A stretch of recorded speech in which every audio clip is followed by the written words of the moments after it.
Hold on to your hats, folks, because this is wild. Tony, our intrepid hero, unearths a gizmo, and inside? A dude. A buried dude. He's hooked up to some serious tech, so Tony, ever the resourceful chap, injects him with a shot of bright blue mystery juice. Whoa. The guy pops out, gasping, practically begging for water. 30 centuries under the dirt, and he's still kicking? Amazing. Then comes the kicker. Tony says he's a clone of this guy's pal. Garrett, that's our buried buddy, is utterly bewildered. Complete amnesia. Apparently, Garrett's the last human after a nuclear war, and he's got less than 24 hours left. But hey, at least he's got a pretty stylish time capsule. Whoa, blue liquid, then another shot. Tony's trying to jolt Garrett's memory, a dying man's desperate plea. He's spouting about alien supplements, urging Garrett to focus, cause time's ticking like a runaway clock. But wait, Hope. Garrett's memory flickers, Reverend Hope. That infamous case. The government called him a fake messiah, but Garrett's freaking out. He thinks he could be the next big bad, even worse than history's most notorious villains. 5,000 suicides in 2003. Reverend Jeremiah Hope, a name that sends shivers down your spine. And SciTech, the best darn investigative agency on the planet, is on the case. Hold on to your hats, folks, because this is a wild ride. Our heroes, Tony and Garrett, Garrett's recovering, bless his cotton socks, are enjoying a heartwarming chat when whoosh, planes. Time to ditch the pleasantries and GTFO. Tony, with the marksmanship of a caffeinated squirrel, provides a dazzling distraction, drawing enemy fire away while they make a daring escape. They find a hideout, a cave, and Garrett's curiosity kicks in. Tony spills the beans. A year back, they built a super secret underground lair to dodge radiation fallout. Humans? Not so lucky. But get this, alien tech. Cloning. Only the strong survive, you see. Garrett's still drawing a blank on his past. Memory loss is such a drama, and wonders who his mysterious benefactor was. Virgil Conway, that's who. They buried him to save his life, can you believe it? And get this, the dearly departed Virgil, Tony's creator, dead as a doornail, apparently. He asks Garrett if he remembers Virgil. Crickets. Total blank. Garrett's like, dude, why are you even here? Tony's all, hold on to your hats, this is a wild ride. Alien terrorists from the planet Nobis. Garrett's laughing his head off. Right, he says, aliens. But Tony's all, I'm here to help. So Garrett starts piecing things together. Monday, April 7, 1998. Reverend Hope's gonna be huge. Magazine covers, TV, the works. Then, number 1, this serious dude pops up, warning them about the stress. Weaklings need not apply. Clay blows a gasket, but Garrett's the calming influence, and then bam. Number 1's the lead investigator. Number 1 hands over a juicy CD, Reverend Hope's entire life story. Pressure's on, baby. Garrett's all, what's the hold up with the investigation? Number 1's like, dude, this needs to be flawless. We're talking mission, impossible level execution here. Garrett zooms off to meet his pal, grabs a file, it's the picture scoop. Turns out, Italy trip paid off, the mystery man?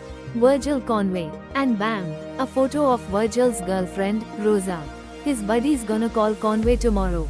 Next night, Clay shows up with another file, dirt on Link, Future Cop and Hope Ministries. But Garrett's a hungry wolf. He wants a confession, a smoking gun, to catch the Reverend red-handed.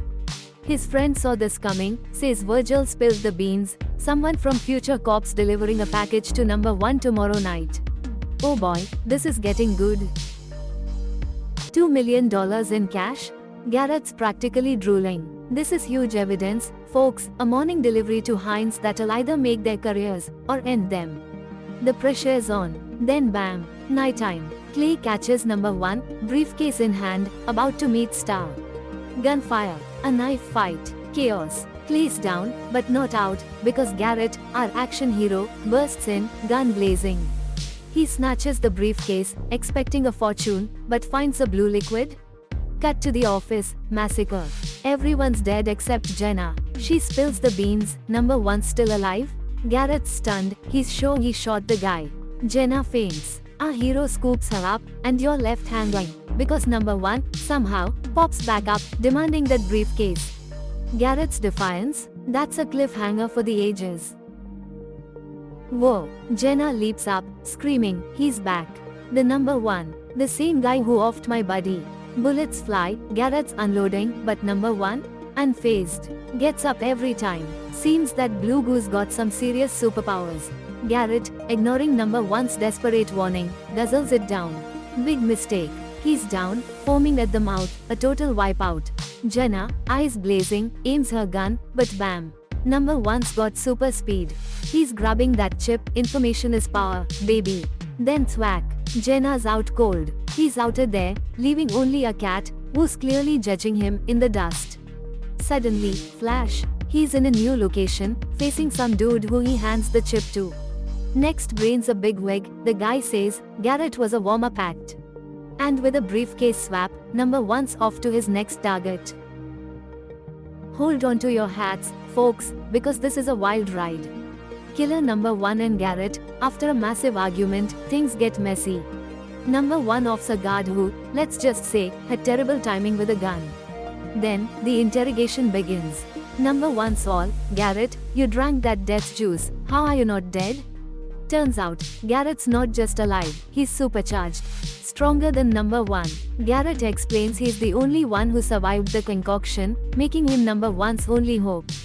But Garrett's like, nope, not playing, and bails. He tells Tony, that's all I remember, before things get even crazier. A Hines clone appears. Half a chance to crack the case. It seems Tony and Hines were programmed to nab Garrett after the radiation clears, and they'll finally decipher Virgil's cryptic message. They even wire Garrett's brain, seriously, to get information about Virgil.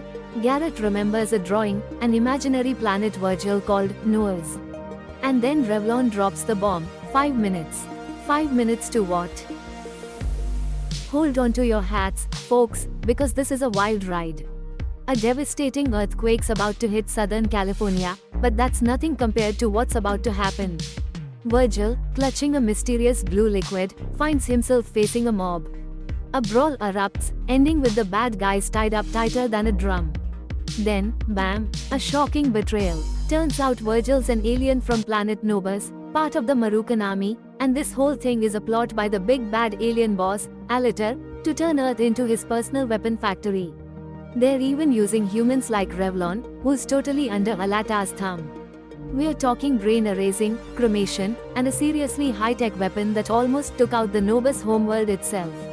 Their plan backfired spectacularly, crashing their spaceship into Earth, and then, the best part, they try a gas chamber, which totally fails, ejecting poor Virgil into the ocean. Talk about a bad day at the office. Whoa, Virgil and Garrett, a fiery duo, are burning things up, literally. Virgil's a stubborn Earth saver, refusing to join Garrett's survival plan. Garrett, however, knows things Virgil doesn't like about Rosser. A heated showdown ensues, bullets fly, and Virgil's surprisingly resilient. Garrett's got a video bomb, a confession from Virgil about some secret tech called Halat, boom.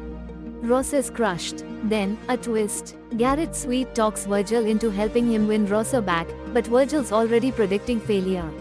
Suddenly, a message from Park, kill Revlon at 5:37, or Ross is his slave. Creepy. TikTok, 5:37 arrives, Revlon's gone, and Garrett's smug. But is Garrett a true ally, or is Virgil's betrayal of Alaric about to blow up in everyone's face? Whoa, everyone's vanished, leaving Tony and Hines to break the amazing news. Park, this ancient cloning fiend, has been waiting centuries to build his army, and they've been his unwitting bodyguards. Garrett activates a super secret Virgil message. Turns out, he's alive because of some seriously dodgy alien juice. Virgil's like, hey, humanity gets a second chance. Go to this palace in the hidden city. And poof, directions in Garrett's head. Then boom, Park shows up, Hines' bot tells them to scram, and the place explodes. They escape, Tony gives Garrett the last of the alien super drug, and finally Garrett gets into the palace, but Tony's out of luck.